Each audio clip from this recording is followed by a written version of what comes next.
Hello, hello! Good day mga ka-cutie! So, for today's video is hapon na.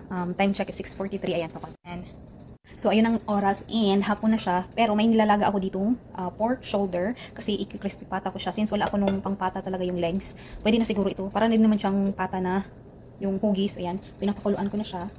Ayan. Ang unang mga kulo nito, siguro papakuluan ko siya mga 5, 6, or 8 minutes. And pagkatapos nun, yung unang kulo, itatapon ko siya. And ito, may nagayat na akong ayan, sibuyas at saka luya. Yan yung ilalagay ko. Wala akong lemongrass kasi mahirap maghanap ng lemongrass. Siguro dadagdagan ko na lang siya ng sibuyas na dahon, no? So, wala akong tanglad na nabili, guys. So, ito, pork shoulder yung nabili ko kasi ito lang yung available dito sa Walmart. At least, with the skin or skin on yun ang tawag. So, ayan, ilalaga ko lang ko siya para palambutin ko siya until siguro mga 1 oras or more. Depende sa kung gaano siya katigas, guys, no? So, itatapon ko to siya after 5 minutes itong pinapakulo. So, ayan, papakita ko sa inyo. And, by the way, mga ka-cutie, ito na. Nakakuha na ako ng mga, ang dami, oh, ang dami. Yan. Diba, ang dami kong nakuha or na-harvest na mga dahon. Meron pa akong mga bagong natanim nito. Siguro mga, yung 2 puno is, tinanggal ko kasi ang liliit. Ganito siya kalito. Para itong, nag-survive na lang ito siya after nung, kaya ganito siya kaliit kasi akala ko nga mamamatay na to. Kasi, ano to, yung pag-winter, hindi ko siya naipasok. So, bibili ako ng window box na, tawag niyan, na pot para pag ipasok ko siya yung ito, onion leaves is, madali na lang, no? Sa isang window box lang siya na pot. So, ayan. Diba ang dami, oh. And, kumukulo na itong ating, tingnan nyo, kumukulo na siya masyado. Ayan. O, diba? Ang laki, oh. So, natapos na yung 5 minutes, itatapon ko lang to and, para, tawag yan, para mapalitan ko ng tubig and, para malaga na din siya ng 1 oras or more. Ayan. Ito na siya. Itatapon na natin.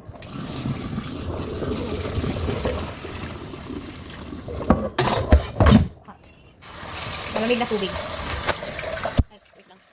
So, ayan na, huhugasan lang natin siya sa malamig na tubig para hindi naman tayo mapaso. And then, para mawala din yung mga lansa-lansa niya, ayan. Pasensya na kayo kung magulo yung aking camera, no? So, isang kamay lang kasi yung ginagamit ko. Hindi ako gumamit ng tripod. So, ayan, nilagay ko na yung luya, sibuyas, at saka yung pork cubes, asin, at saka paminta. Pwede kayong maglagay ng kahit anong pang mga pang-aromatic dyan. Guys, after 2 hours na pagpapakulo, ito na siya, yung itsura ng ating ayan. Napakalambot na niya, guys.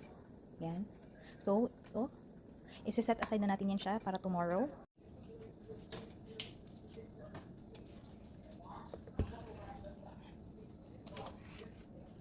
Ayan ang itsura niya. Ang lambot na.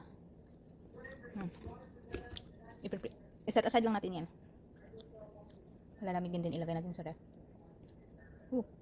Sarap.